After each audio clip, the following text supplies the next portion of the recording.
Good afternoon, everybody. Thank you so much for coming.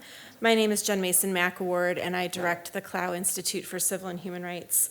On May 12th of this year, a group of 59 white South Africans arrived in the U.S. as refugees on a flight chartered by our government. The new arrivals, many of whom are Afrikaner descendants of Dutch settlers, were granted refugee status based on claims that they faced racial discrimination and violence in South Africa. And in fact, today the government announced that a new cap on refugee admissions focused primarily on this population of people. At the center of the situation is South Africa's land restitution program, which is designed to return land under certain conditions to Black communities that were dispossessed during the country's apartheid era. How are we supposed to understand the history and politics and human impact of this situation? Fortunately, today we have a special guest, John Eligon, the Johannesburg bureau chief for the New York Times, who has covered the story from all angles, from the passage of South Africa's Expropriation Act to the Trump administration's creation of a special refugee program, to South African President Cyril Ramaphosa's pushback against the narrative amplified by both President Trump and Elon Musk. John has been at the New York Times since 2005 and has spent most of his career there at the national desk, covering issues of race across the United States, including the killings of Michael Brown and George Floyd. He has served as the Times Johannesburg bureau chief since 2021. We are so fortunate that John is here to share insights from his reporting. Following his formal remarks, he'll converse with Dori Mitros-Durham, who's the Assistant Dean for Academic Affairs at the Keough School of Global Affairs and an Associate Teaching Professor at the Clow Institute.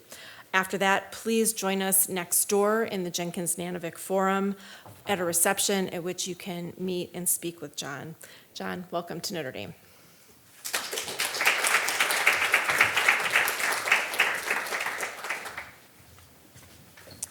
Thank you very much, Jen, and thank you, everyone. It's such a pleasure to be here. I visited Notre Dame last while ago when my friend Kevin was married. It was the last time I was here, so it's good to be back after all these years. And yeah, so it's breaking news. I guess for any journalist, the Trump administration just announced their refugee cap today, and just so happens that Afrikaners will be, will comprise most of those slots that have been allotted for refugee status. And so I know that's sort of like been the big topic that's splattered South Africa in the news this year, right? So I think to understand it, what I want to talk about, I want to give you all a sense of sort of the broader picture of race in South Africa and how it plays out now in 2025, 31 years after the beginning of democracy in South Africa. And I'll start by saying, I've been there since 2021 is when I moved there.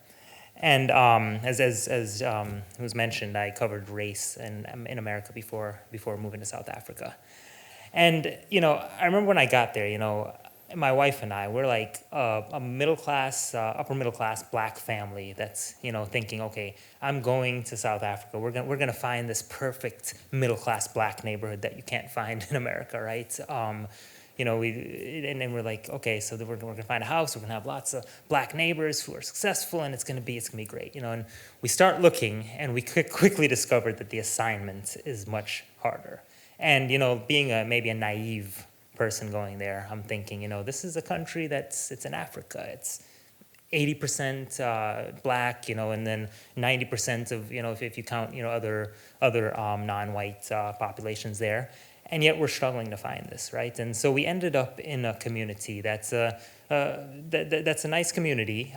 Still, predominantly, most of our neighbors are white, but in our surrounding, in the places we shop, the places we eat, there's a lot of Black people, And so it got me sort of like thinking, like why did this, why is this happening? Like, why is it that even in Africa, you still, as a Black family, it's like finding that enclave, that place where you can find other people like you. And I think that that's sort of like very fundamental in South Africa. It shows the way in which this system of apartheid that, lasted formally from 1948 through 1994 still continues to resonate, all right? That you have these suburban areas in Johannesburg where we live that continue to be segregated along racial lines, that continue to have that sort of invisible barrier in there, right?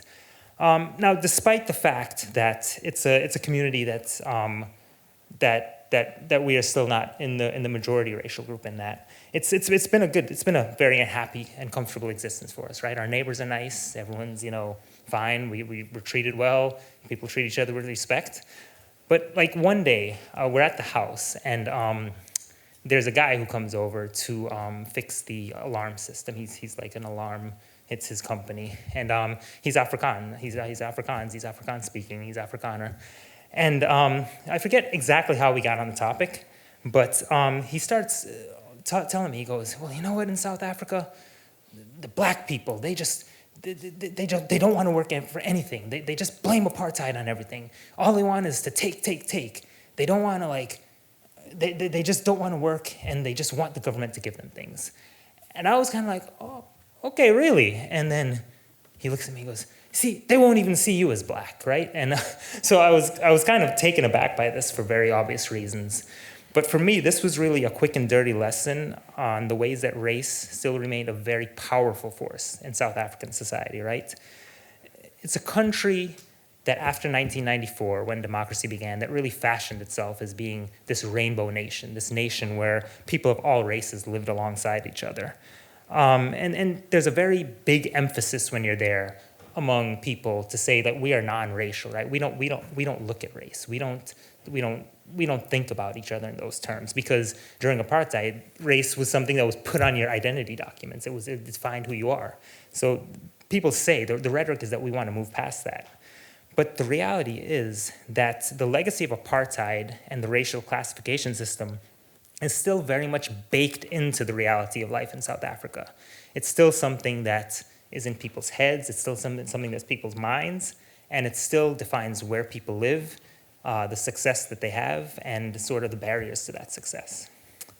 Now, I want to be clear here that there has been a lot of progress in eliminating racial disparities since the end of apartheid.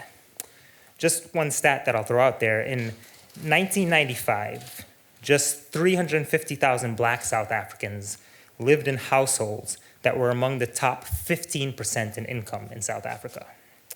By 2022, that number had grown to 5.6 million. So what we've seen is a large growth of the black middle class and of opportunities for black people. But the problem is that the progress itself has not been enough, right? Just consider these few statistics. In 2022, black South Africans had a stake in only 29% of the companies listed on the Johannesburg Stock Exchange. And not a single entity on the exchange was fully black owned. And again, remember, this is in a country that's 80% black. And if we look at ownership and wealth, these disparities are still very large. So white South Africans make up about 7% of the population. But if you add up all the farmland that is owned, all the privately owned farmland that is owned by white people, that will take up about half of the country's surface area. So about half of the surface area is owned by white South Africans. And again, that's only counting farmland. That doesn't count, residential property, business, commercial property that might be white owned. And so in 2015, I know this is the most recent year for which this data was available, nearly 2 out of 3 black South Africans had access to less than $80 a month. And that's, I think, somewhere like the upper bound poverty line, as they call it. For white South Africans, it's only 1%. So we see there's still that huge disparity in when it comes to poverty. The gap in unemployment rates. So there was a 30 percentage point gap between black and white unemployment in 2000. And in 2023, that gap actually grew to 35%. And then in high school completion rates. We've seen progress there, no doubt. The completion rate in 2008 there was a 46 percentage point gap between black and white completion rates in high school in South Africa. But now it's down, but it's still at 38%. So we still see this vast chasm there. And we see that beyond the stats, we see issues where you meet students who do well, black students who do well in their schools. They pass their matriculation exams, which gets them scores that are high enough to go into college. But oftentimes they're not able to go because they can't afford it. They cannot afford it. So the question is, what do all these disparities mean for South Africa? And what impact do they have on the country today? in short, I think we can say that these disparities lead to this sort of unequal system, this inequality, in which you have black and white South Africans living in completely different worlds. And one example I have of that, I wrote an article that was published earlier this year. It was actually for our travel section. I went on the Blue Train, which is this luxury train that goes from between Pretoria, the executive capital, and Cape Town, the legislative capital. And sort of, this was meant to reprise a story that one of my predecessors wrote 40 years ago, Joel Eligon. He took that same train. And as I read his story, he wrote that story and rode the train in the middle of sort of apartheid, right? In the middle of apartheid when it was at its height, really. So I kind of wondered, how would things be different now that I'm riding it, it was 2024 when I took that train ride. And honestly, from the time I got there, it was sort of shocking to see the disparities that you could see from that train. So when the journey began, we settled into, the back car of the train was the observation car. It had big windows. They brought us these nice hors d'oeuvres. I was eating some grilled prawns, some vegetable skewers, some sweet chili chicken. And the first part you go, so you start to leave central Cape Town, and then immediately you go past these townships. So for those who don't know, townships are essentially the communities where during apartheid, non-white people, so black, Indian, and a multiracial group known as colored, they were forced to live in these communities that were generally on the outskirts of towns in places that were far from economic opportunities. These townships still exist, right? And so the train is kind of jogging out of the city, and immediately we're sitting in there, people are drinking champagne and having a good time, and we're literally going right past these shacks. Like you can see, the shack's literally made of corrugated iron. I mean, like you're passing by them, you see the rocks that people put rocks on top so the roofs don't blow off. There's some young kids there waving at us and smiling.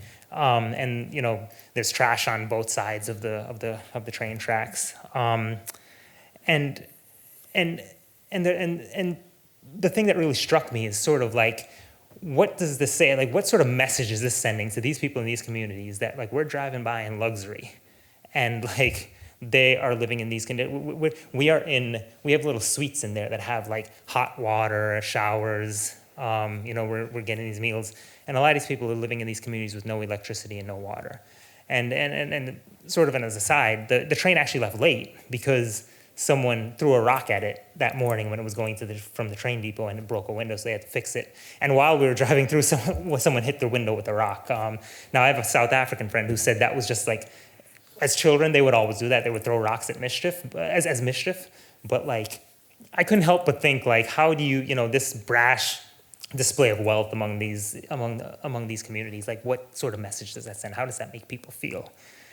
And as we were sitting in the back there, I overheard this Swiss couple. They were talking to a white South African woman, and the Swiss woman said to the South African woman that, and the South African woman was white as well. She said that she had seen many positive changes since her last trip to South Africa in the early 1980s. She said that people were not separated, or things were not separated like they were before. And the South African woman, she did not have as positive of an outlook, right? She said that society had broken down since the end of apartheid. And she said that downtown Johannesburg, it was a, quote, no-go zone. She said if you drive there alone as a woman, then, quote, definitely you will be hijacked. And hijacked means carjacked. That's how they say it. And then she described downtown as a place full of squatters who take over buildings. And she suggested that things went downhill in South Africa when those who were once forced to live in the townships now had their freedom because of the end of apartheid. She said, quote, with integration, these people all moved into the city center, and now it's a mess. And, in fairness to her, there's definitely truth to some of the observations and descriptions she made about Johannesburg. I've heard people of all races make similar sort of complaints about the city, that it's overrun with squatters, the downtown buildings are run down. So there's definitely truth in that. But the issue is, I think, that when you have such a flip analysis, it overlooks the complicated reasons that we have those problems today in South Africa. The things like the mass dispossession that happened during apartheid, the inherited wealth disparities that came after that. There's been poor government management and corruption, no doubt. And there's also the structure of the global financial system. There's all these factors that create this system, right? But these attitudes become really dangerous when people express such flip attitudes about why things are the way they are in the city. They become dangerous when they start to influence the country's political system, and they begin to sow divisions. Increasingly in South Africa, what you're seeing this political fragmentation, where you're seeing new political parties are popping up, and they're catering to specific racial and ethnic groups, right? And that has really worried a lot of South Africans who, as I said, want this non-racial system. And it's exactly these sorts of things, like these sorts of issues, these quality of life issues, these disparities that you see these politicians, these political parties pouncing on to create further division. And to me, it seems like somewhat of a self-perpetuating cycle.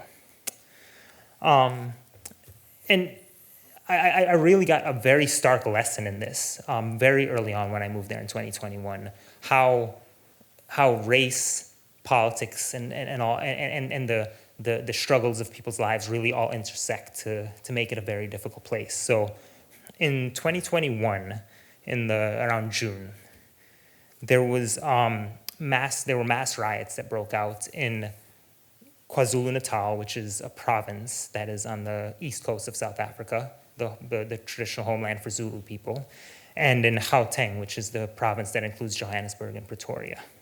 And so these riots started after former President Jacob Zuma was arrested. And so it started as some of his supporters going out and looting and vandalizing and just protesting in the streets, right?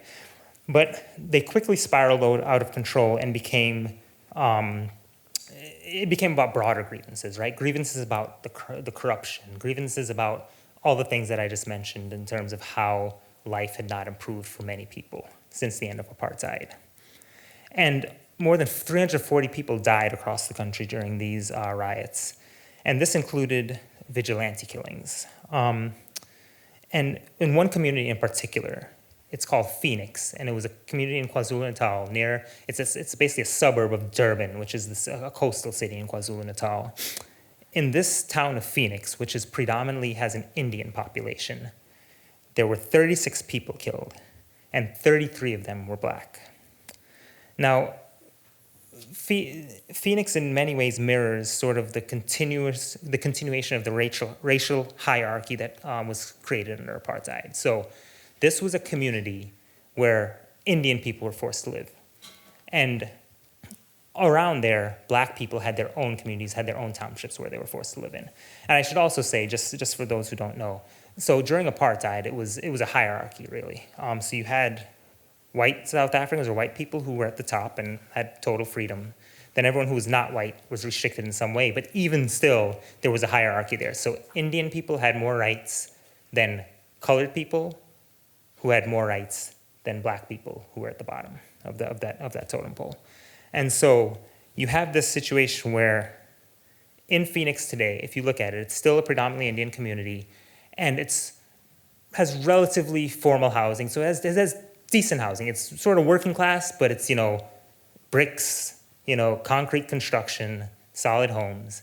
But then all in the hills around it, you'll see a lot of people living in shacks, and these are the black communities, right? And people in Phoenix may have cars that they can drive. People in these surrounding black communities, they're often forced to, walk wherever they need to go, or they have to take minibus taxis. So during these riots, what had happened was that there had been several days of looting, and then all these rumors started to swirl in Phoenix that black people were coming here next. They were on WhatsApp groups, and the community was preparing, right? They were saying, what do we do? The community of Phoenix, they were saying, do we go out? Do we get our weapons ready, in case they come here? And then eventually one morning, there were captured on video that were blasted all over social media and WhatsApp groups. You did have a lot of black South Africans who were coming into Phoenix. And there were some images of people throwing stones at some of the houses in Phoenix. Gunfire was going off. It was just complete chaos, right? Phoenix residents, they quickly flooded to the streets. They created makeshift roadblocks. They armed themselves with bats, field hockey sticks, and golf clubs. And they stopped black drivers who were going through town. When I arrived in town a few days after the unrest in Phoenix, some of the residents of Indian descent, they were not shy about telling me that they were stopping black drivers specifically. I met Lovin Kareem. He was a community activist in Phoenix, and he told me that black people were the ones committing the crime, so profiling made sense. He said, quote, "So if we are stopping somebody, we're not going to stop the Indians. We're going to question the Africans." And as I was riding, and one day I was riding around in a patrol car with a private security guard who was Indian. And then he looked at me and totally nonchalantly, he said, "So do the niggers in America live like in the townships here?" And I truly remember just being speechless.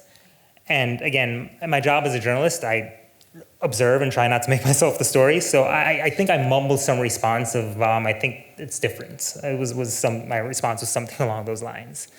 But for me, this moment really solidified for me the way in which I was viewed as an outsider and an observer in some ways to these messy racial dynamics that continue to perpetuate in South Africa. To many South Africans, they look at me as like if I have no dog in the fight, you know. So they say things to me like the guy who was fixing the security camera, like this security driver, the security guard who was driving. And so I went around the town for days, and we were able to interview some of the black people who were victims and their family members of some of those who had been killed. And we heard lots of horror stories of what was going on in town. In one case, there were 6 black people in a minibus taxi, and they came upon a roadblock and they sped through it. They eventually got away. There was a kind of a mob there, but they thought they'd gotten away. They stopped outside of a bar. But then suddenly several cars came around them, and then there was an angry mob around them. And I was able to access security footage that no one else had from the bar that was outside of from the bar that was right by where they stopped.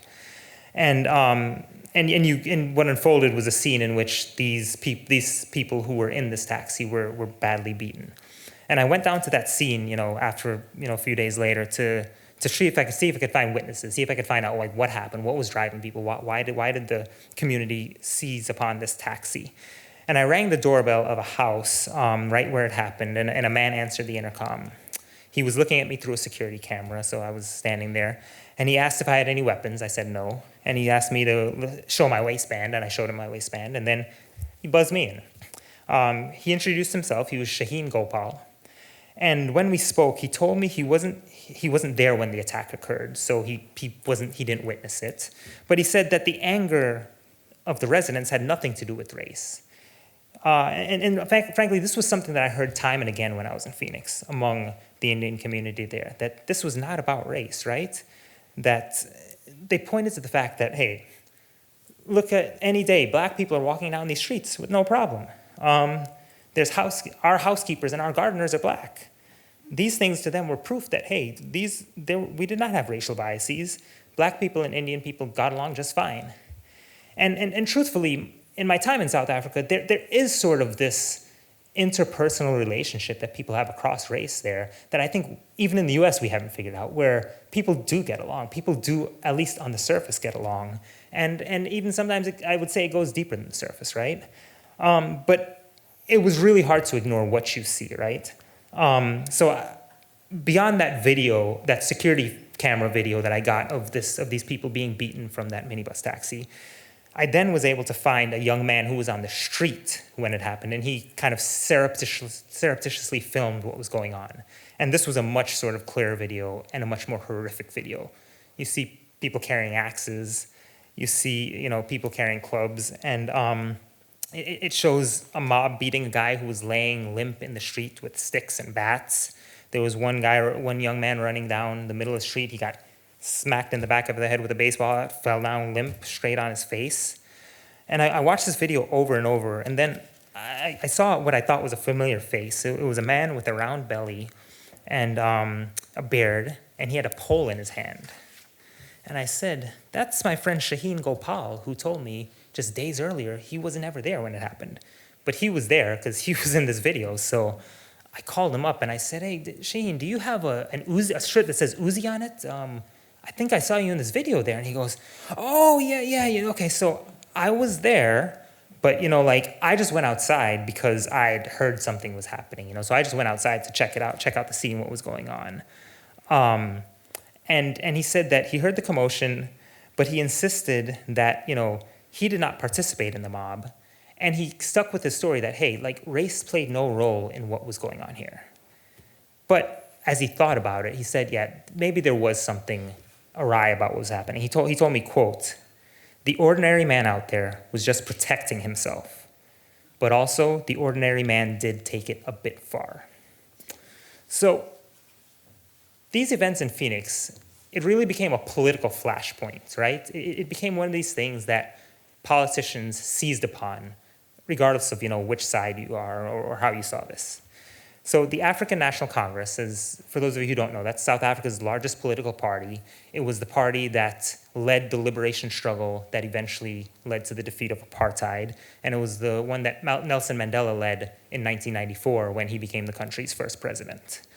So, the ANC has run the government since the end of apartheid. And some of their officials came out after the Phoenix attacks, and they insisted that, hey, this is pure evidence of racism. This is what our black people continue to endure in this country. Cyril Ramaphosa, the president of South Africa, he wrote an open letter to South Africans. He said, quote, we need to confront racism in our society. We need to have honest conversations, not only about our attitudes to one another, but also about the material conditions that divide us. Now, this is in contrast to the Democratic Alliance, which is the second largest party in South Africa. It's a party that has mostly white leadership, and it's often criticized by the ANC for fighting against policies that the ANC believes will help rid the country of the vestiges of apartheid. A few weeks after the Phoenix attacks, there was a campaign going on for the local elections, for the local government elections, so mayor, council members, and those sorts of things. And the Democratic Alliance, they put up posters in Phoenix. And the posters said, the ANC called you racists. The DA calls you heroes. Needless to say, that sparked a big nerve in the country, right? Here you had dozens of black people who were killed in circumstances that were suspicious at best, right? And you had a major political party saying that people were heroes for this. I would say, just like in America, there's this history in South Africa of the most marginalized groups that end up being at odds with each other, right? And what we saw here in Phoenix was this playing out again, right? And what we saw was sort of the political parties jumping into the fray and only making that sort of tension even worse. In the aftermath of this, there was all sorts of questions about, Indian people and black people, like who actually has it worse in South Africa? Do Indian people still hold racist views against black people? Are black people, were they the ones who were at fault for attacking Indian communities? So you really saw it break down in a way that really runs counter to this Rainbow Nation ideal, this Rainbow Nation narrative that the country tries so hard to profess. This moment also for me solidified how these two largest political parties, how they're often completely opposite, on polar opposite ends of the spectrum in terms of how they approach issues of race. Now, as some of you all may know, last year, the ANC, the African National Congress, they lost their absolute majority in the national elections for the first time since 1994. They only got 40% of the vote. They'd always gotten over 50% before that. So because of that, they needed to find coalition partners to form a government to run the country. And one of the logical partners was the DA, was the same party that just years earlier they're fighting with about Phoenix, about whether this is racism, whether it's heroes, and what exactly happened there. So the ANC, many of the members were talking about how uncomfortable it was for them to partner with the DA because they felt, again, that the DA was pushing for policies or working against policies that they believed were absolutely necessary in order to close these disparities that were created during apartheid. And after the election, when they were meeting in Parliament to determine, they're going to form this coalition. There were all these debates over it. There were behind the scenes, talks and meetings and discussions about who's going to be in this coalition. The ANC eventually decided to form this coalition open to all parties, so it was going to be a multi-party coalition, but obviously the Democratic Alliance was going to be like a big part of that because they're the second largest party. But there was a very vehement debate within the ANC about whether they should partner with them. And I went to Helen Zille. She is one of the top leaders in the Democratic Alliance. She's been around for a long time. She herself was a former journalist, a former anti-apartheid journalist during the apartheid times. And I went to her and I said, this was during the parliament session before they were going to vote to elect the new leaders of parliament and that sort of thing. And I asked her, I said, what do you say to the members of the ANC who are uncomfortable about partnering with the DA because they believe that the DA is not good on race?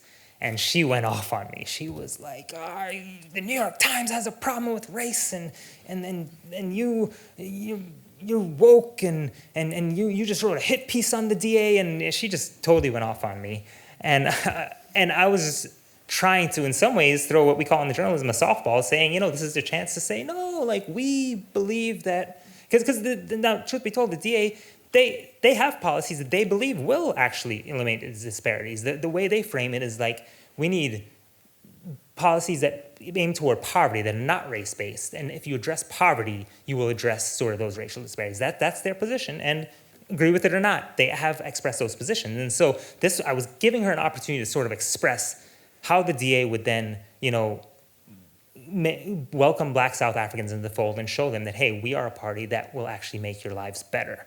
But instead she went off on me, and then she went on Twitter and she wrote, quote, "We just signed a historic agreement to change the course of South Africa to create a non-racial inclusive democracy, but missing the point entirely, the reporter from race-obsessed, CRT-driven NY Times only asks questions from the perspective of the unconstitutional racists in South Africa." So I guess she was not too happy with my question, but you look at these race-obsessed, CRT-driven. At the risk of stating the obvious, these is definitely the type of rhetoric we hear here in America from President Trump and his supporters. This is sort of the language, right, of the movement here. But for me, it was indicative of something very important as we look at sort of the situation we're in today with Afrikaners and America and what's going to happen here, right? There's this sort of solidarity that we've seen develop between the political right in South Africa and some on the political right in the United States around this issue of race. Some white South Africans have long argued that the policies meant to redress these racial disparities created by apartheid are essentially anti-white. They have framed their existence as being under threat. We hear similar rhetoric in America with anti-DEI campaigns, diversity, equity, and inclusion. Many in President Trump's orbit have used South Africa as a warning of what could happen in America. They claim that white South Africans face violence, job discrimination, and that they're getting their property and their wealth seized. They argue that the same thing could happen to white Americans if DEI policies go unchecked in America. Perhaps nowhere has this line of attack against South Africans shown up more prominently than in this debate over Afrikaners. And so just back up real quick, and Afrikaners, they are the they're the descendants of mostly Dutch but other European colonizers who came to South Africa in 1652. And Afrikaners, they were also the ethnic group that was the leaders of the National Party, which led the formal apartheid system. And it should be also noted that in South Africa, sort of historically, the two major white ethnic groups are Afrikaners and English. And they are totally enemies. And in some ways, their relationship is much worse than the relationship you have between Afrikaners and black people or English and black people, right? It dates all the way back to the South African War, which most people may know as the Anglo-Boer War. And to this day, there's still those animosity between those two groups. But for years, we've had conservative Afrikaner activists who have been lobbying lawmakers, like-minded lawmakers in the US and in other countries around Europe and around the world. They've wanted them to recognize what they characterize as discrimination against them and their own struggle. They call themselves civil rights activists. And in 2018, they got help from a very prominent ally, President Trump. In his first term, President Trump brought up Afrikaners and what he saw as their plight. So after Tucker Carlson, the media personality who used to host a show on Fox News, he had a segment on a show describing land seizures and murders of white South Africans, of Afrikaners. And after that segment aired, Trump tweeted an order that he was ordering the then Secretary of State, Mike Pompeo, to investigate, quote, land and farm seizures and expropriations and the large-scale killing of farmers. Now, I'll just say briefly that the data does not support the claim that there's a large-scale killing of white farmers. From April 2020 to March 2024, there were 225 farm murders in South Africa. Now, the stats are not broken down by race, but they're broken down by the profession the person had, and that can be a proxy for race, right? So 53 of the victims were farmers. And most farmers in South Africa are white, so we can assume 53 of them were white. 139 of them were either farm dwellers, employees, or security. These are roles that are almost always filled by black South Africans or by black people in general.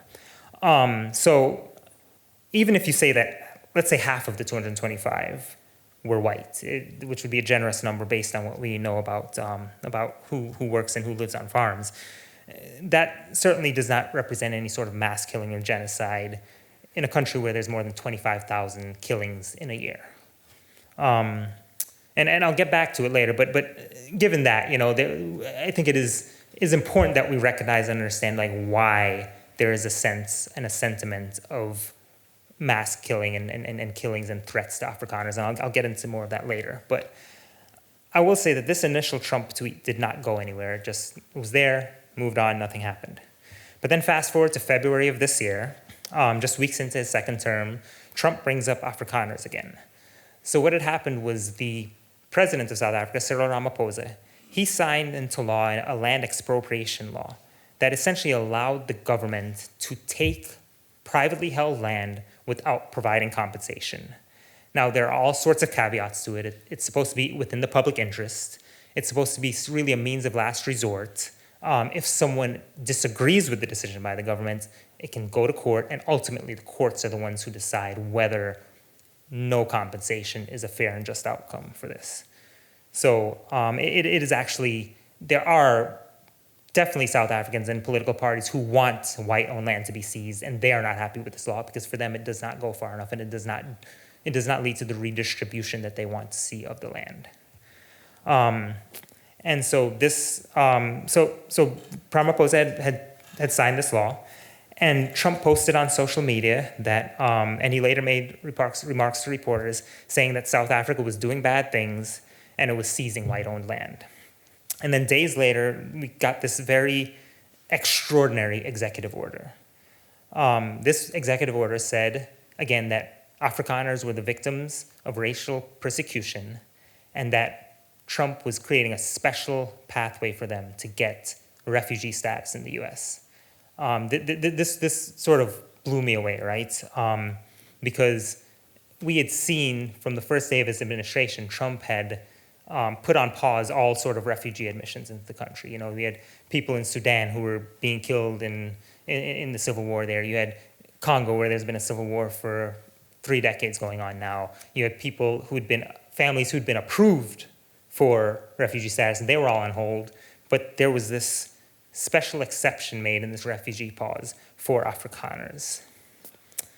And so I've spent much of this year trying to unpack the reality on the ground of why is it that like this Afrikaner narrative has really taken hold to the extent where the President of the United States is now offering them special status to come to the United States? And I'll note a couple of things, right? First of all, as I said, there's all these caveats to this Expropriation Act, and it's still new, so it has not even been used yet, right? I'll say we talk about Afrikaners, but in fairness, Afrikaners are a very diverse group, right? You have many who are in agriculture, who are farmers, you know? You have many who are academics, who are professionals, who are lawyers, right? And so there's no sort of one size fits all or one opinion when it comes to Afrikaners. Like any racial or ethnic group, they're diverse in their beliefs and their jobs and the things they do. And actually, there was one survey that I found. It's by the Human Sciences Research Council. They actually asked Afrikaners like whether they felt like they belonged to a group that suffered racial discrimination. And 47% of Afrikaners said yes. Now that's higher than the percentage for most other racial and ethnic groups who respond to that. But still, it indicates that about half of Afrikaners do not agree that they belong to a group that suffers racial discrimination. So I think it's important to understand that Afrikaners are a diverse group. Now, I think it's also important to understand what rural communities are like in South Africa, right? Because you think of a rural area here in, Kansas, Nebraska, here in Indiana, or wherever, and you think of sort of these areas where it's pretty monolithic. It's a white rural town, right? That doesn't really exist in South Africa, and it's in large part because of the apartheid history, right? So during apartheid, black people were not allowed to live in many areas. They were confined and restricted to live in certain areas. That include in some of these rural communities, they could not live in them. But the problem was that these farms, these rural areas, they needed black people there because they were the ones doing the labor, they were the ones doing the work. So what you had over time, you had black people who set up informal settlements amid these sort of vast fields of, corn or wheat or whatever it was. They set up informal settlements, build shacks and just lay roots there because during the week they need a place to stay while they have to go to work, So you essentially, what these informal settlements create, they essentially create these dense urban environments with all the problems you have in urban areas that were just smack there in the middle of these rural areas. So it's concentrated areas of poverty. So if you go even to this day, these informal settlements are still there.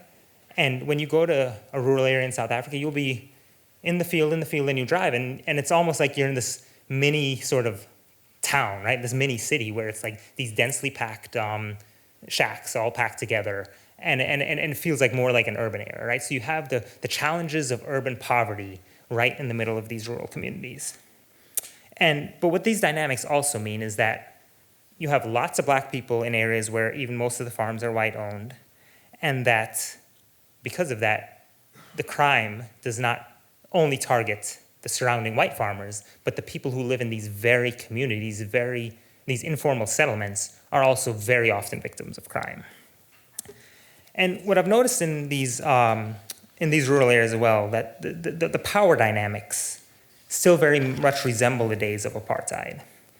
I'm thinking specifically of one town I've visited several times over the past year called Memel. It's in the Free State province, which is about 2.5, 3 hours south of Johannesburg. It's still very much structured, like I said, in the way that it was created during apartheid. So you have Memel town, and then just right outside of it, just, half a mile outside, you have the township-like thing, the settlement, where people are in shacks. You wake up early in the morning there. You see in the township area, you see a lot of black workers kind of waiting on the corner. Pickup truck will come, they'll get inside, and then they'll all be going to the farms to do the labor for that day. So you still have that same dynamic where it's the poor black communities who are now going to do the farms to work on these white-owned farms.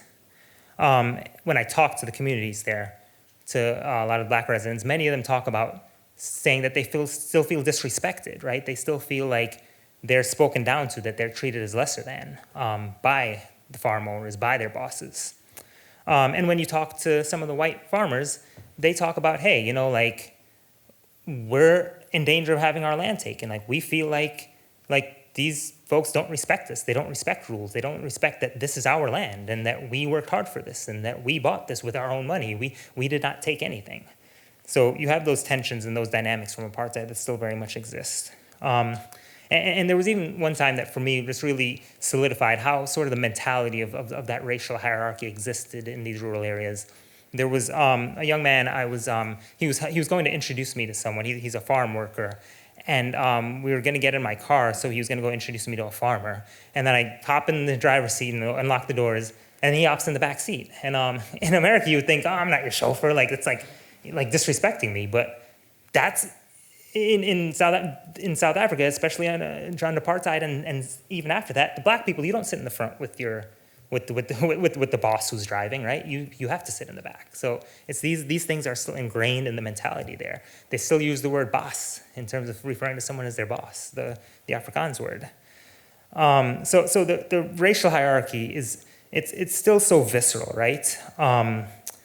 And it plays, this racial hierarchy also plays a big role in the argument why white farmers say that they are targeted, that they face that they are under threat, they are under attack.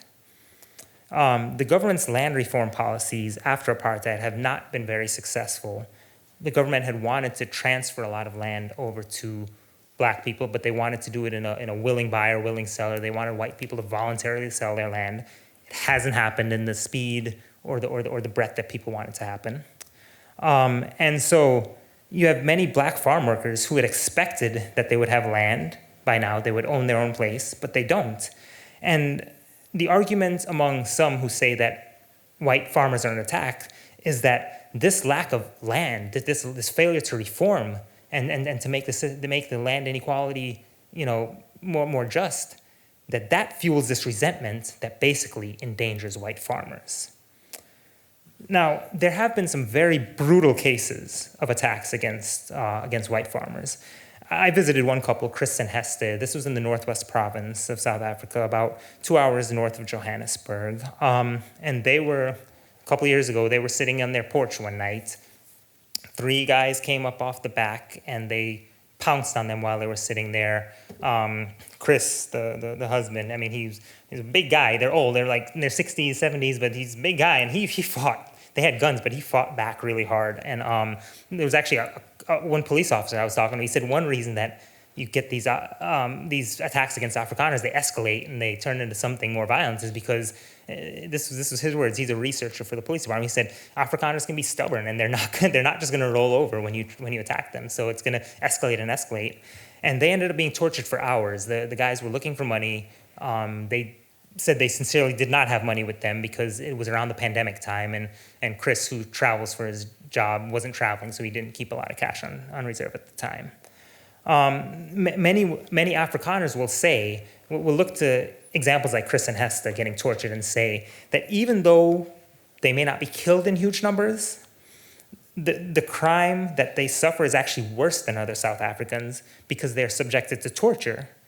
And they say that torture indicates that the crime against them has sort of a political motive. It's revenge for apartheid. So that's where sort of this mentality comes in that, hey, there's something different about the crime against us. Maybe we're not being killed in the large numbers, but we're under this unique threat that other South Africans are not under.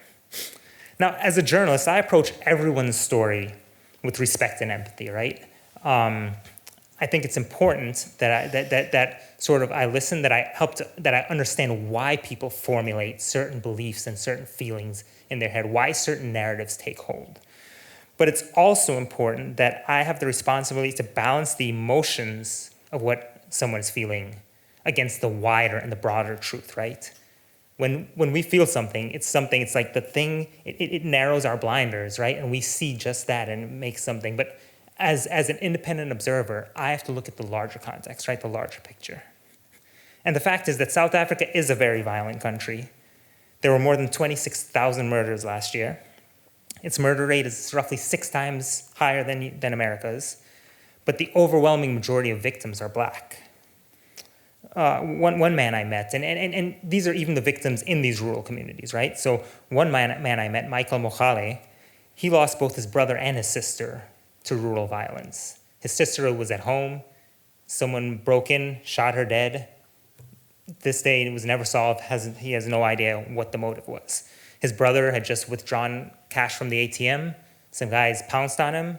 Someone sliced him with an axe. He bled out and died. And so the argument that, that white farmers are targeted because they live in the most affluent conditions and because that they're the ones with the wealth, it doesn't necessarily bear out when you hear the stories on the ground and when you see the stats of like how many people are murdered and who these victims are, right?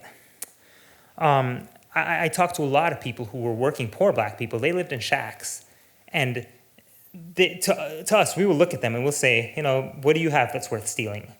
But like to them, it's everything, right? This one man I met, Temba Mogwasi, his shack, he lives in a tin shack. It's been broken into 3 times this year alone. The first 2 times they stole his clothes.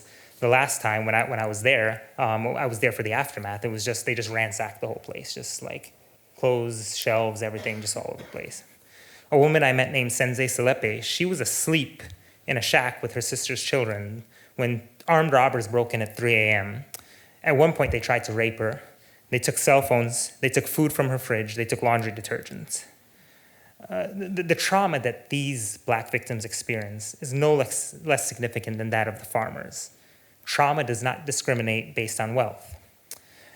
I think that's something that South Africans in these rural communities actually understand. You know, when we talk about the narratives, as I was saying earlier, we hear sort of this loud political discourse. We hear what the President of the United States says.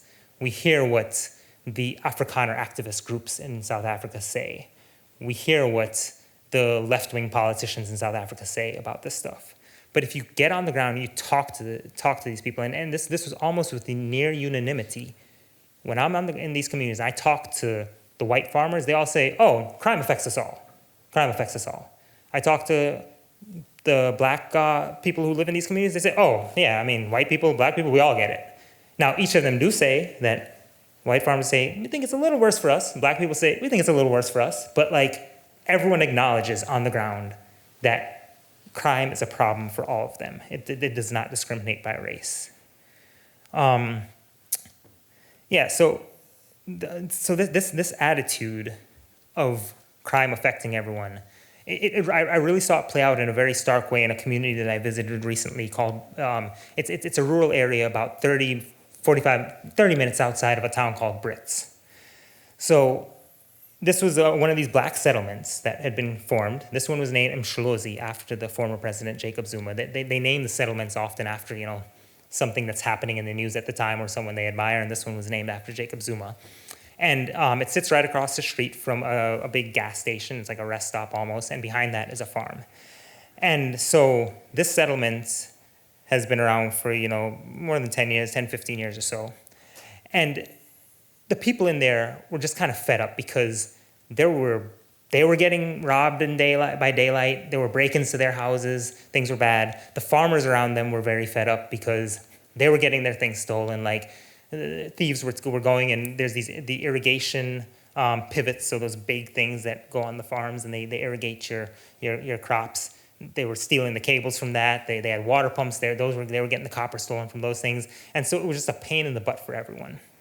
But sometime in April was really sort of the last straw for everyone. At one of the farms across from this informal settlement, there was a security guard from Malawi, and he was discovered one morning. He'd been beaten to death with sticks. He was dead, like just 100 yards from the main road, right there in front of this farm. And what happened was the whole community had gathered there. And the man, Michael Mohale, who I mentioned earlier, who's lost his brother and sister, he lives in this community, and he's been something of a community leader. So he's out there with the rest of the community, and then Piet van Staden, who owns that farm, who hired that security guard, came out there. And I was not there, but they described it to me. It was just complete and utter devastation, frustration. People are wondering, what if I'm next? And then Piet van Staden, he sort of looked at everyone and said, the only way, this white Afrikaans farmer looked at the black community and said, the only way we can overcome this is if we do it together. And Michael Mohale, who's a leader of that community, he stepped up and said, yes, we have to do this together. And right there, that was the beginning of this sort of audacious pact that they made.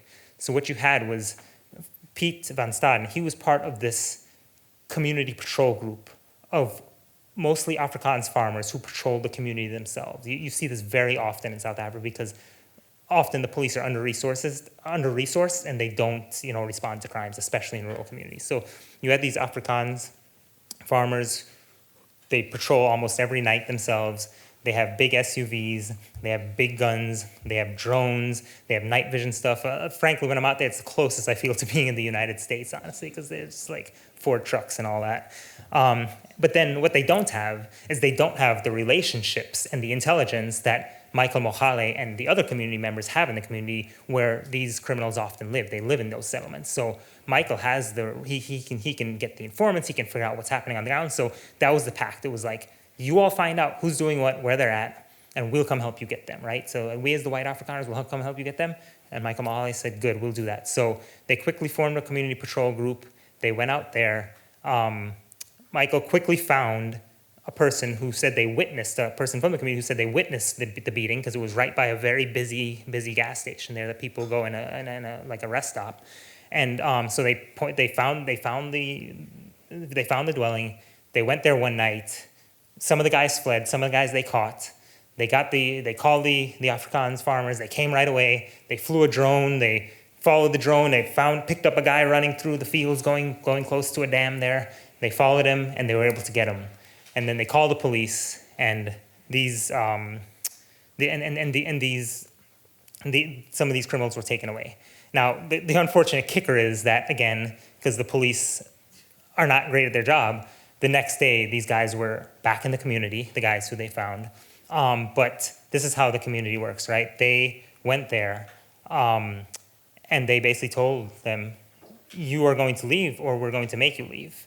This is the community members. And so they were able to get the guys to leave, and then they did leave eventually. But again, not to put a negative spin on this, but now in some of these other communities that are nearby, some of these other settlements, they are now reporting crime happening around there, and there's a large belief that a lot of these criminals just kind of moved over to the next place. So it was an audacious effort. Whether it actually will lead to lasting changes still remains to be determined. But as I reflect on this incident that happened with them going after these criminals, and as I reflect on the time I've spent in rural communities in South Africa over the past several months, I think about the mission of the Clow Institute, right?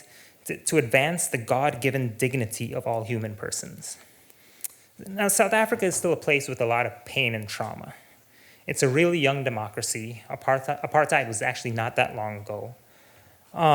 So, of course, all the problems have not been solved yet, right? Of course, there are still racial divisions. There's still inequality. There's still a feeling among many people of all races that they don't get a fair shake. And of course, there are people trying to exploit these divisions for political gain and economic gain. But what I've also seen in South Africa is that because apartheid is so fresh in people's minds, everyday South Africans want to will themselves to overcome these challenges. They want to convince themselves of this rainbow nation ideal. They want to believe that they can truly achieve it. Now, maybe that might be a naive goal, right? Differences are differences, and I don't know that we've seen a society that's truly figured it out yet. But they do want to get there. But if they do want to get there, to me, it's going to have to start with this. It's going to have to start with recognizing that whether you're an Afrikaner who inherited land and wealth from an unjust system, or you're a Black South African striving to overcome the systematic oppression of your ancestors, everyone has a God-given dignity that must be respected. Thank you.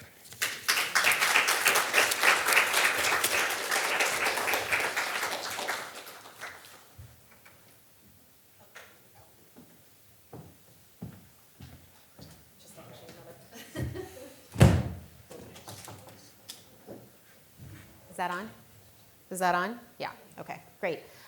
Just as we're getting settled, I'll just say to the students in the audience, we have just we have about 20 minutes together now. we're going to talk, John and I are going to talk for a little bit, but please think now about what you'd like to ask John. We'll prioritize some student questions before we have head over and have a reception together. John, thank you so much. No, thank you. I am so glad that you talked so much about narrative and the power of narrative. And I want to just drill down even more on that.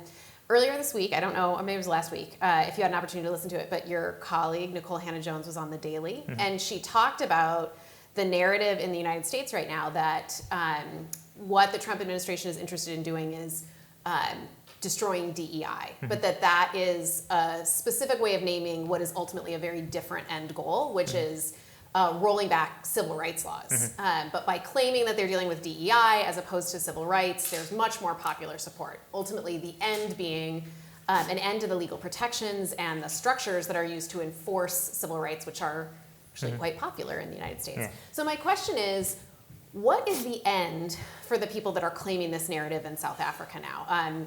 You know, especially as we talk about today's news, 7,500 total refugee slots, a large percentage of them going to Afrikaners.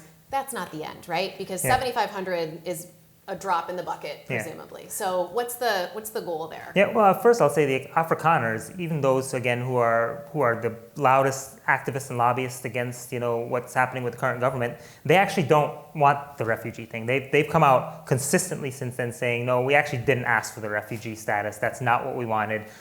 And what they have asked for, which I think ultimately gets to where this end goal question is, they want support for to create their own, as they say, this is how they phrase it, their own institutions in South Africa. So whether we already know that there are some communities that are sort of Afrikaans communities with their own schools, their own, governance happening. So my sense is maybe in some ways they want that, but I think they want in some way the government of South Africa to have to roll back their own, what you would consider civil rights policies, the things that would be DEI here, like the South African equivalent. They call it transformation, right? Transformation. I think they ultimately want the government of South Africa to roll back those transformation efforts. And I think they want it to happen based on international pressure from countries like the US, particularly from Trump, because they know that power that the US holds in South Africa still, with it being a very important economic trading partner. And in some ways, it's very interesting. When I talk to some of these Afrikaner activists, they actually say that they're trying to do the same thing that the ANC did in the fight against apartheid, which was convince the world to isolate South Africa. And that's ultimately, I think, what they're trying to get at. That's a really interesting direction, in part because I don't know if the same is true for the rest of you who are here listening to you today, but as you said at the beginning, this is the thing that America is thinking about in South Africa right now, is the refugee question. Yeah. I think that's true. The only other thing that I would say has been something that has caught my attention in the news in the last year is that I think there's been quite a bit of talk about how South Africa is positioning itself vis-a-vis other world powers, and it's being part of BRICS. What, if anything, does that also kind of contribute to this issue, and how South Africa is positioning itself relative to other nations in the world, how that narrative and these issues that we're talking about now domestically about race, are they playing together? Are they working against each other? I think they play together in the sense that if you look at Russia, for instance, that's been one of the countries that South Africa was criticized, particularly under the Biden administration, for having close relationships because of the war in Ukraine. And I think a country like Russia was very supportive, when it was the Soviet Union, of the fight against apartheid, right? It was that Cold War struggle, and the ANC was seen as being on the side of Russia, Cuba, that sort of alignment, right? So I think, and then if you look at China's engagement in Africa in general, China's not gonna bother South Africa about what you do about your civil rights laws and those types of things. They're not gonna make you roll those back or have anything. China wants to come and do business that's gonna benefit China ultimately. And so I think there's a worry among sort of the Afrikaner activists. If South Africa goes down that route, then their cause is totally lost, because none of those powers are gonna put pressure on the ANC government to change, right? But the US, typically it wouldn't put pressure on them in that way, but now they have an ally in Trump. They have a unique moment here with the Trump administration to get the U.S., to get the world's most powerful economy to perhaps try and pull some levers that will benefit their cause. You said when you were talking that as a journalist, you don't like to be the story. Yeah. So I apologize, but I'm going to ask you a few questions that make you the story a little bit. In Jen's introduction of you, she talked a little bit about the moment, your professional history before leaving for South Africa. And if I'm not mistaken, she said you were here and reporting from the national desk and doing a lot of work on race in the United States until 2021. Do I have that right? Yes.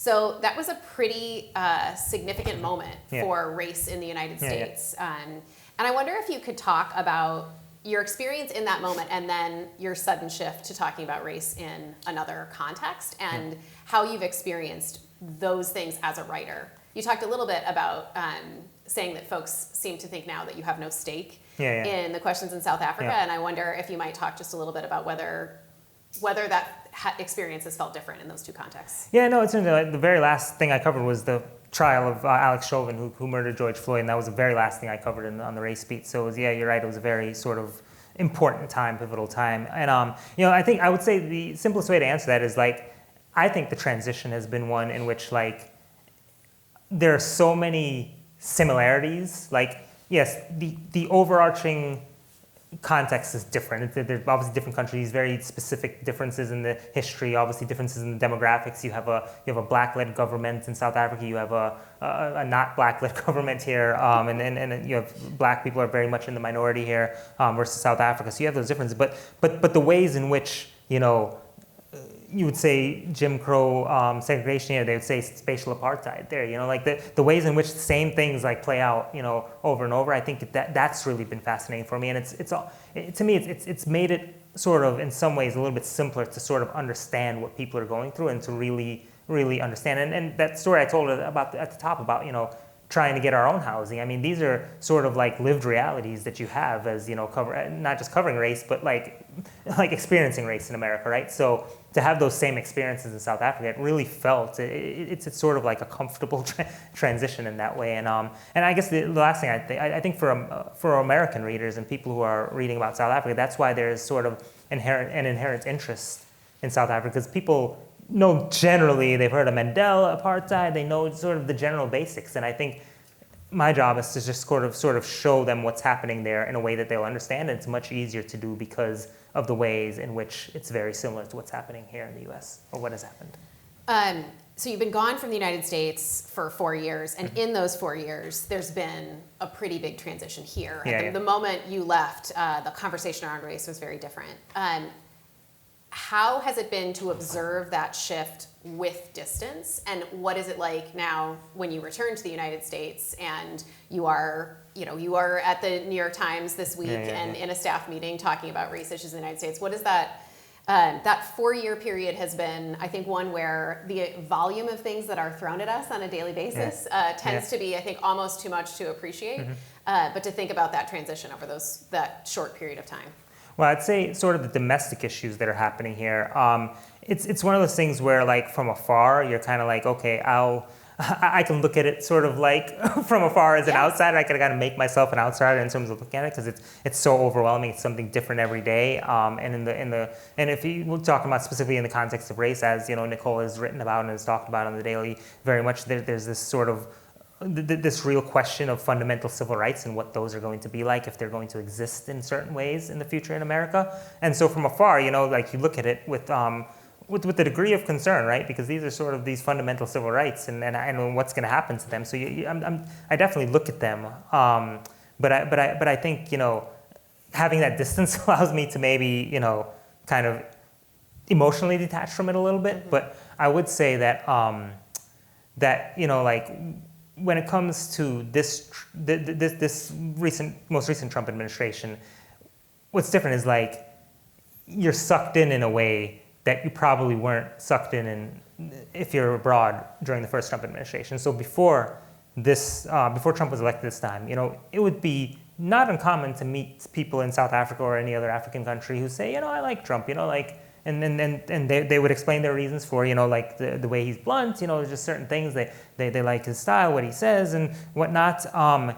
And now you get a lot more concern, because I don't think that the international community really felt the impacts the way they are now. Because I mean, US aid goes away quickly, you know, tariffs come into play. And so now I think that they're feeling, and in South Africa specifically with the Afrikaner thing, now that's been brought up, and now, so like, in some ways, they are feeling the impact of the policies of President Trump in a way they didn't before. So now it's like, it becomes concerning for some people who, you know, just before this administration really sort of had this sort of, oh, it's fine, nothing, you know, but now there's a lot of concern about their own fate, you know, yeah. Not the policies. Yeah, it was the personality, exactly, not the policies. I think that's a good way to put it. One of the pieces that I read that you'd written before today was one of those beautiful New York Times digital pieces where, you know, it's all flash and like the photo comes up and the text is scrolling. But it was the piece where you were taking each of the 10 elements of the Freedom Charter and then comparing them with sort of what progress has been made. The Freedom Charter was a 1955 document that, you know, continued to have relevance and had a lot of relevance in the 80s. One of the things that struck me reading it in the juxtaposition was that each of those 10 items was followed with an exclamation point. The people shall govern, exclamation point. And then you dug into the data of where are we on people's governance. And I just wonder, as a writer, when you think on those things, what are the exclamation points for South Africa today? What are the things that that if you had to summarize in, I'm not going to give you time for 10, maybe 3.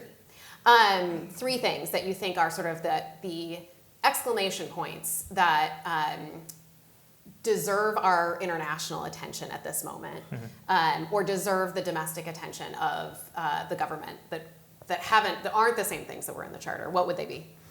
I think on a broad level, sort of economic freedom in some ways, right? Because people acknowledge we have political freedom, we can vote now. But although you demonstrated in that piece how many people are becoming disillusioned exactly, with that and are not engaging. exactly. Yeah. Well, they're not engaging because that political freedom has not led to the economic freedom, right? So, like, I think sort of economic freedom is one way, and maybe that encapsulates, you know, everything. Everything else. Yeah, everything else. But I would say that. I would say also that, like, I think for many South Africans, there's the sense of that there is sort of an elite sphere and we're all being left behind. So maybe the inequality, I guess, in some ways.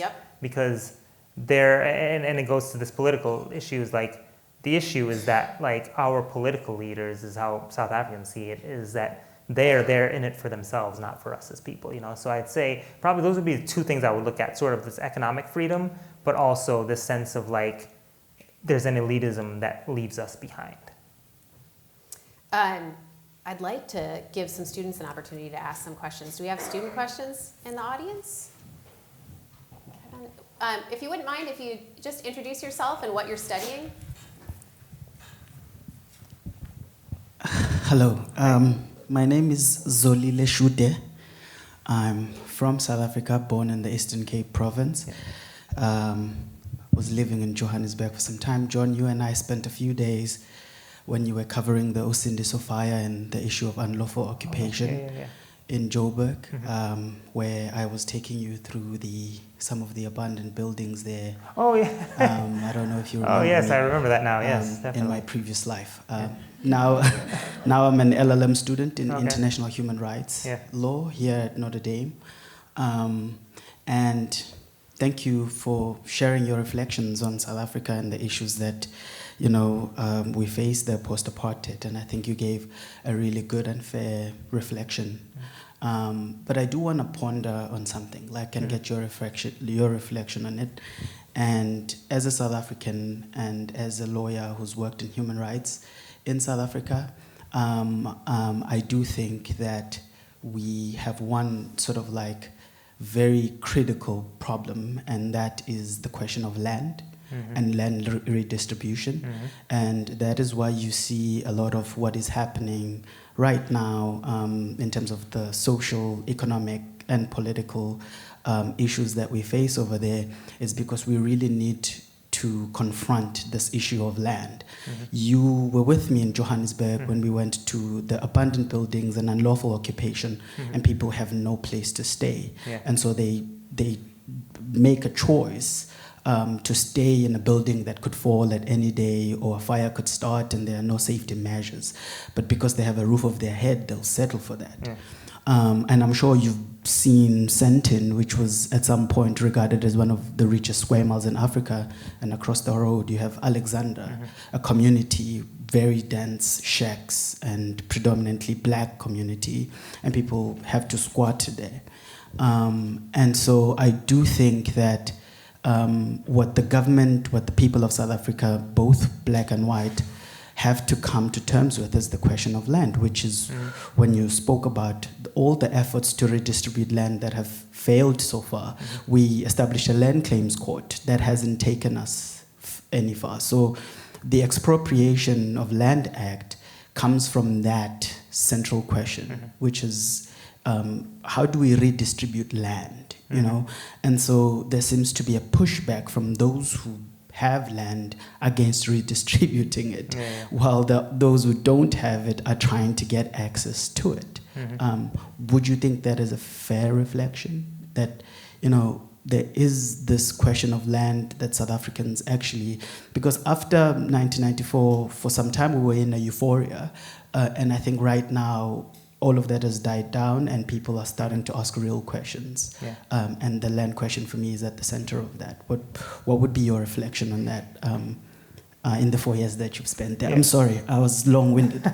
No, I think 100%. Like, land is the central question.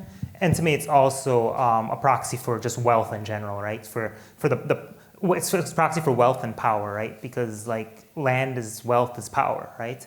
And so I think when we talk about those dynamics being different, when we talk about going into those, when I go to these rural communities and you talk to the black laborers, the people who've labored on these farms their whole lives, that they're still forced to labor when they know how to do everything, right? They just don't have their own thing to do it. They don't have their own land to do it. And that is the central, that is the first, second, and third, you know, question of like how South Africa is going to solve that. And I think it's been caught up in, you know, there's sort of this, there's a piece that I want to write eventually at some point about why the West cares so much about what African countries do with their land, because obviously there was Zimbabwe, what happened there, where there was land seized, and it did not go necessarily well, but it also became the foundation for like the US's, not sanctions, but ZEDER, which is a thing that's similar to sanctions essentially. We'll just call it sanctions for ease. That's one of the conditions. Like America really cares about, you know, land reform. You know, if they want, if Zimbabwe wants to get out of this, you know, this ZEDER thing, these sanctions. Obviously, Trump talking about expropriation.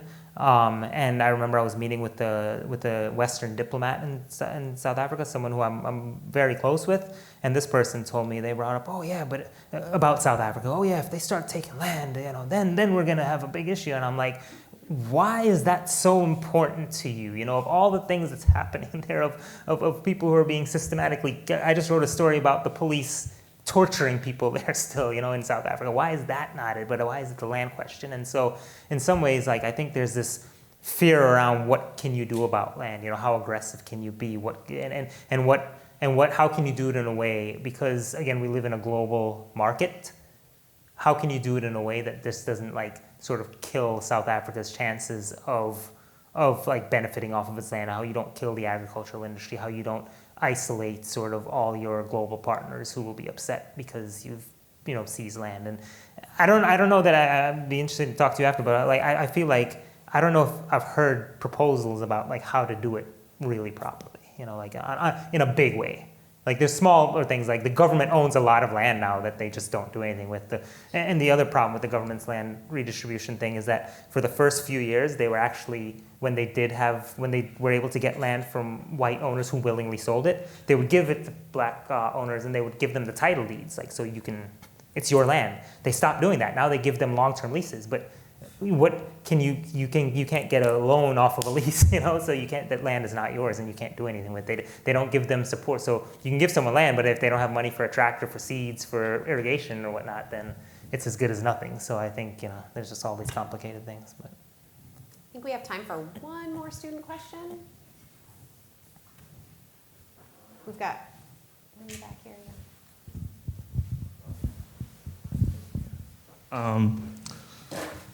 My name is Michael. I'm from London, and I'm studying global affairs and economics. So, you're talking about, I want to ask a question about migration. yeah, And obviously the people in South Africa, especially the rural areas, are experiencing violence, communities are getting threatened, people are dying. And then you said the main concern is economic freedom and opportunity, and there's inequality. So what is the scale of migration? Are people trying to move to cities, because in the rural areas probably sounds the most fragile, or are people just leaving South Africa who are experiencing this violence? And can we categorize these people as, I don't think refugees is the right word, but can we give these people visas in other countries because of the level of prosecution they're facing and the violence they're getting? yeah.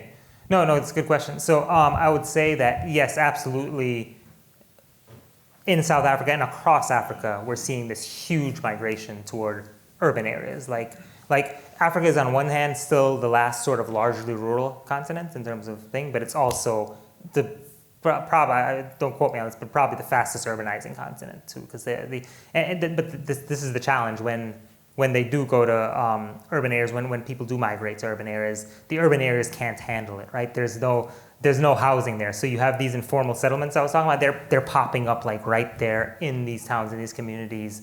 As Zolule was just saying, in Johannesburg, there's all these buildings that are abandoned that they're just flooded with people now who are just living in these illegally occupied buildings that have some of them have dangerous conditions, because there's nowhere to live. So it's really straining these cities, right? To this sort of migration that's happening within South Africa itself. I think those who have means can leave, but generally the folks who are coming from these rural areas, they don't have the means to leave South Africa. Period. And I haven't checked the numbers lately, but I don't think you've had sort of really a mass exodus out of South Africa in terms of people leaving, fleeing because of economic challenges. What South Africa is actually, it's the biggest recipient of other migrants from the region itself, because it is, as much as it has, challenges, it's also the largest economy. So you have a lot of people coming in from other countries who are settling in South Africa or trying to make ends meet. And again, that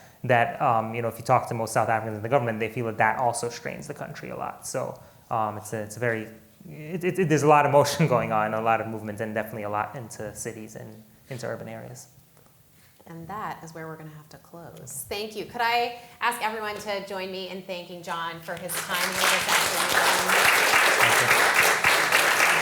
On behalf of the Plow Institute, we are so grateful that you made this a stop on your swing through the United States.